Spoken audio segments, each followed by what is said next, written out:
So welcome back. This is the second part of the Commlock and stun gun build. Pretty much finished now. I just thought I'd give you a little look at what's happened with them.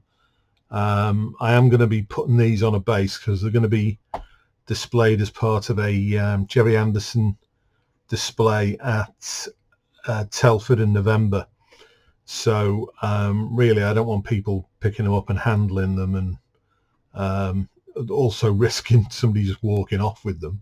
So I'm going to put them on a base, and that'll be a sort of permanent display type thing. So I'll show you the Commlock first. Now you can see this rod here, this piece of brass rod that I've set into the base, and when it's on the base, it'll sit sort of at this angle, and obviously the viewer's going to be looking down into the top, but it also means it can be seen from all sides as well, because it is detailed on all four sides. So looking at it from this side, starting with the least interesting side, there's the clip, the belt clip, which is just glued in. That, as I said, that was originally chrome plated, but it looked a bit sort of like a Christmas tree ornament, so I stripped that back and I gave it this sort of anodized aluminium look, which looks a bit more in keeping with an actual prop. There's a decal on here. I don't really know what that represents. I think probably it was just some random piece of graphics that the production team had that they just stuck to the side to make it look a bit more interesting. This side features various buttons. This is a sort of four buttons in one piece that clips in from the inside, and for some reason one of them's a sort of sand, sort of buff color, so I painted that color. What is interesting is that on the photos, I'll show you the photos off the back of the box here, these buttons seem to stick out a lot more than they do on the kit itself, and I've not really done anything to modify these parts. So whether that was a pre-production model and this one, maybe the sides are thicker, maybe the styrene, but they clip in from the inside and there really isn't anywhere else for them to go. You know, it's not like there's something in the way to stop them poking out. So there is a little bit of a sort of discrepancy between the photos and the actual buttons, and you can particularly see it here. If I turn this side on, you can see the difference in the level between this button and these buttons here. But at this stage, there was not much I could do about it really. They were all painted up, and that's how they went in. But you know, I can live with that. This one's a clear button. It appears on the pictures to be green on the top and clear on the bottom. So I painted it with Tamiya green and the clear green, I should say. And I actually inserted a piece of card in the back with some chrome foil on it, just to give it some background. Otherwise you'd be looking inside this box. So that's been backed with that. That's the original chrome part that was supplied with the kit. And then turning it round, this is a decal of a kind of radio dial type of thing. There's some buttons here, and then the numeric keypad. When you apply the decals to these, if you leave the carrier film on, the carrier film has got a kind of square section at the bottom, and you can line that up with the edge of the key, and that perfectly positions the numbers in relation to where they should be on the key. So don't sort of be tempted to cut out each of the numbers closer to the number. I left the carrier film on and just positioned it with the bottom corner, and it's like a sort of an L shape, and that made for that. These were originally satin black, and I applied the decals. and then I gave them a very light dusting of matte varnish, and it sort of made them look slightly frosted, which gives it a kind of like a rubber key type effect, which was after, you know, like one of those sort of calculators. I should imagine some of these parts maybe originated in a pocket calculator on the original prop. This side has just some small decals to make up this kind of vent. Don't know whether it's a speaker maybe. Obviously the John Koenig picture and the details here, that's just one big decal. There's a black button and this one that's got that kind of ribbed effect, a bit like an old radio dial, which again, that could have been off an old transistor radio maybe on the prop. Then you've got your microphone here, and then the screen. Now the original decal I was going to use was the one that said Commlock. I applied it to the back of the screen, and for some reason it developed a sort of crack in the decal, and it didn't matter what I did to try and move it, I couldn't get it to shift. So I ended up taking that off completely and using the screensaver decal, which is there. Now if you can see these wires coming out the bottom here, I've got a temporary battery clip on here, and if I just apply the battery, you'll see, I can get it to go on. There you go, the screen comes on. Now obviously the camera's washing that out a bit, but you can see if it goes from that to that, it is lit, but it looks great to the naked eye. I don't know whether if I tilt it slightly, maybe you can see it. No, it's too bright. The camera's just washing it out, but it really does look the part. It looks like a proper TV monitor. It's got a slight graininess to it, which the original would have had. So so that's all good. So the base itself, as I say, it's going to be mounted. You can imagine it like that, and the viewer will be able to look down there. You'll be able to see all sides of it as well.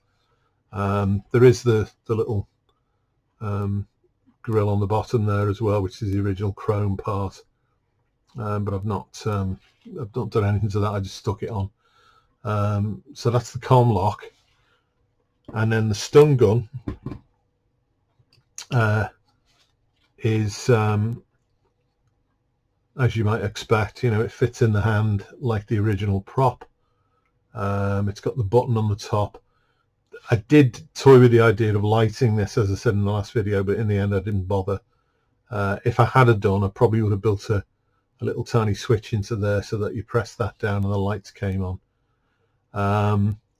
Most of this is just the parts painted, and then these various decals applied. These coloured buttons here are all decals. The black buttons are decals. Obviously these stripes here.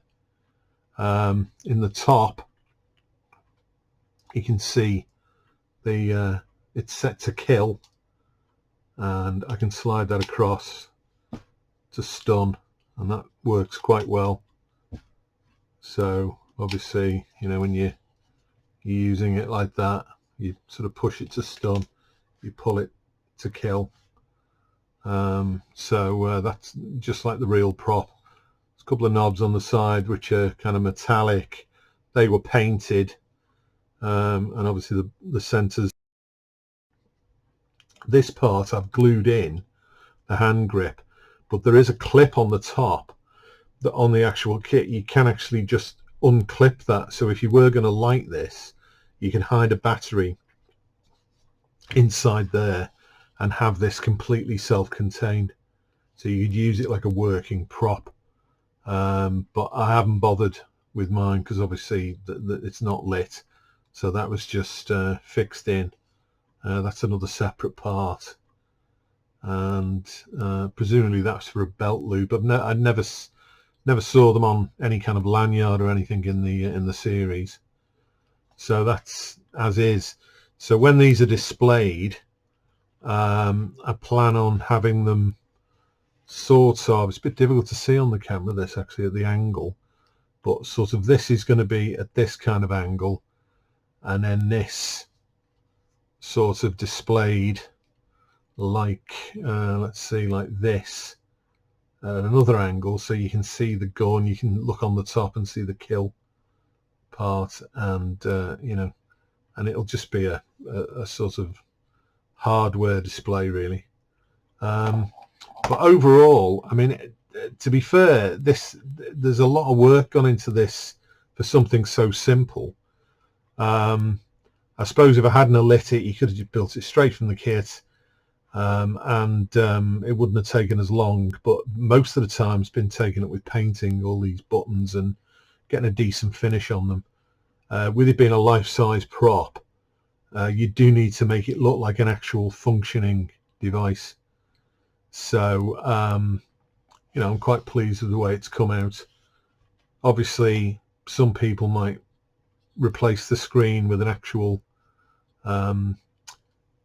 LCD, you know, like a sort of like an MP3 type player thing, and you could maybe have different views on it.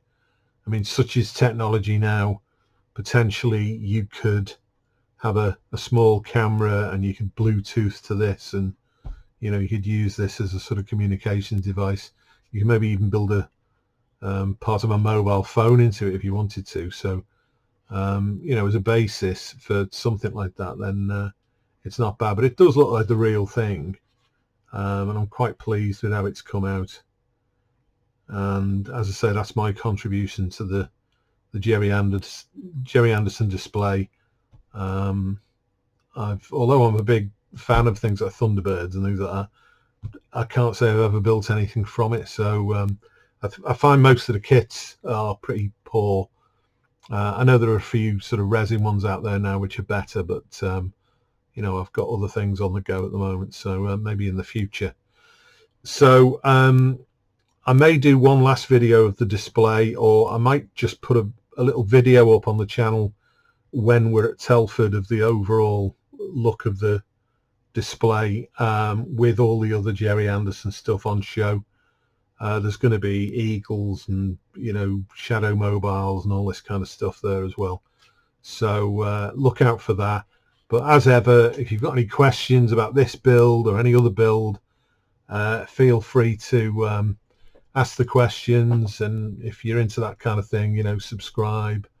And there's lots of other videos out there. And I'm starting to sort of ramp things up a little bit now. So you'll start seeing a lot more videos coming out over the next couple of months. And I've got a few ideas in the pipeline for different types of videos and types of reviews and things like that. So I'll be working on those, particularly with the winter months coming on. I'll have a little bit more time on my hands to do that. So hopefully sort of increase the viewership a little bit, and then hopefully be providing you with stuff that you want to see. Any ideas that maybe you'd like to see me tackle any particular kit? I mean, generally they tend to be of the sci-fi variety, although I do build you know, sort of vehicles and cars and things like that. I've also got the Flower Class Corvette sort of restarting very soon, and working on that again over the winter. And I've also got the 1/48 scale U-boat, which again is something I'm going to be trying to get finished over the winter as well. So there's lots coming up, and I'll maybe try and do some more instructional videos of stuff that I do for anyone who's interested. So any ideas like that, then let me know, and I'll try and cater for that.